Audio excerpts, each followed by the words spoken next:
you know, the abstract sense that we have that can take us away from who we really are.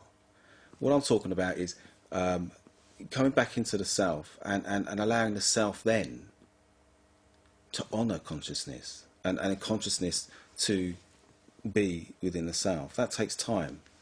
You see, when you use the word self, I just want to get this clear. Sure. So you use the word self as Steve, the unique expression of beingness, as opposed to how we normally talk about the self, which is the personality. No, not the personality. Oh, no, that's what I say. Yes. We normally talk about the self as personality. Yes. But you're now using the word self. You describe it. Okay, no, I'll describe it. What I mean by the self is within the self we have the capacity to think, to feel, to touch, physicality, sensuality, sexuality, all these things. Okay? And what I've come to know, or what I've come to experience, is this is our portal for consciousness. Consciousness comes through us, or through me, and I find that the self can still have old ideas, old patterns, old thoughts, whatever, you know, habits, you know. But as consciousness invites it all in. And as it invites it in, then there's change, because the true movement comes from consciousness. It comes from being, not the outside. If you're stuck in the self trying to change the self, you're just kind of doing stuff that can't really change, you know. So there's that integration. There's that coming back into the self, not into the me, not into the personality of who you think you are, but just coming back into the world, rediscovering the world. I mean, a huge part of my awakening was rediscovery.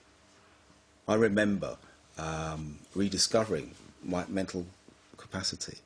Instead of being stuck to it, I could see it. And it was amazing. I could play around with thoughts. I could play around with thinking about stuff and really looking at stuff and really allowing stuff to touch me, instead of just being stuck to thoughts and thoughts being defended or in a way as an identity. It becomes an investment, and then relating from investment, you know, you're not really seeing the true nature of that. You know, consciousness is one's true nature, not thinking, but thinking can become something where consciousness can touch you, or feelings, or anything. That's just me. That's how it's been for me, you know. You mentioned that to start with, there was no one you could really talk to about this, because you went back to 12-step program and said this has happened, but it wasn't actually other people's experience. No. How long was it before you could actually sit down with someone and you could recognise that actually, this has happened to somebody else? The first recognition I got was via, I mean, truth is everywhere. I mean, I could recognise truth in things. I remember, I think it was 1999, yes, or 2000, when I first saw The Power of Now by Eckhart Tolle. Yeah. And it wasn't something, I wasn't looking, I'd stopped reading books. I stopped searching once I'd found sort of related from consciousness. But people were talking about this book, The Power of Now. And I had a look at it, and I could clearly see that this guy, Eckhart Tolle, had the awakening, he'd had the realisation. But that was a book. I hadn't spoken to anyone. But then it was 7 years. It took 7 years before I met someone. Actually sat down. And when I spoke about the consciousness, they said, yeah. Yeah, 7 years. Well, I think I was just hanging around. Just doing my own thing, bringing up kids, working, doing things. But you were happy during that time? I was happy. I mean, nothing's ever taken that away from me, this knowing of who I am. Yes. Yeah. And now you give talks? I do. How's that too? Well, I mean, it's interesting because it's not something I plan to do. You know, it's not sort of thing. It's something that just happened. I met some people about, I think 2.5 years ago. Someone recognised that what I spoke about was kind of came from a real experience, so to speak. You know, and this person invited me to come and meet some of his friends. And soon, before I realised, I came to realise that these people were seekers. I'd never met seekers before, you know. And these seekers were very, very exact in what they wanted to know, and they kind of and as I got to know some of these people, I could really see what they were looking for in regards to what happened to me. I knew. I thought, okay. And then when I met these seekers, it started to more come along, and next thing you know, we're meeting up once a week and just talking, just being.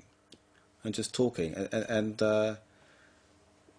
exploring consciousness, within that, and talking about where I see from is what people like to hear or connect with, or they like to know how I came into being and stuff like that. Steve, there's going to be people watching this program, that they feel they want to happen to them what happened to you. What would you say to them? It's funny, isn't it? Because I said to you earlier on, no one could have shown me this. I realised that, yeah. But the only thing that I did was nothing. Stopped. Acceptance. Self-acceptance. Being accepts everything. In accepting something, and you're not investing in it, it undoes, and it reveals its true nature. That's all I can say is self-acceptance. Seems to be a huge key. And in accepting, there's a stopping.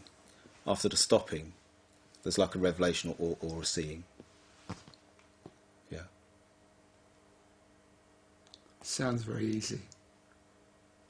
It's easy, but it's really difficult. Yeah. I think it probably is. Yeah.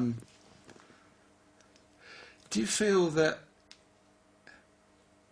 in our own way, most of us do have a taste of this in our lives, but we don't always recognise it? Yes. Yes. I think that's maybe the key.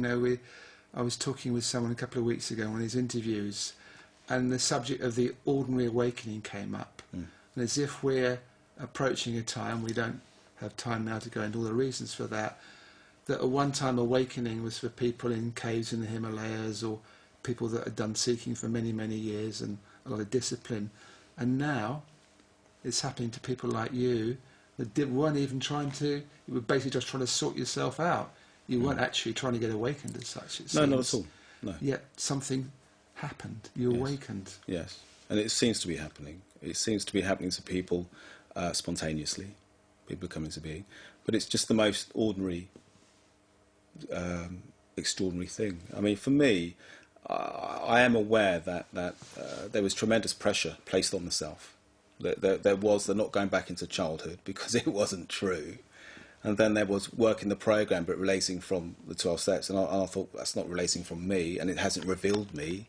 But it's only in the stopping there was the seeing, But it does see. I mean, when I first came to being, I did. Funny enough, you say that. I did see people in high spiritual ranking and doing all sorts of things. And I remember knowing. I know. It's just seeing. It's just as is. It's seeing as life sees, seeing as conscious sees. And it can happen to anyone. It's a natural state. What's not natural is separation. Yeah. What's not natural is not knowing who you really are as consciousness, relating from consciousness. I mean, it's a wonderful form. This humanity which is here for a short time, where consciousness can express itself, see itself. And I think that's what you're doing. Absolutely. Consciousness can see itself, express itself. And what you're saying is the potential is in all of us. Absolutely. Absolutely. It's who you are. Steve, thank you very much for coming on and talking to us at Conscious TV. I know you have these meetings in Slough, and we'll put your website address underneath where the programme plays. And thank you everyone once again for watching Conscious TV, and hopefully we'll see you again soon. Goodbye.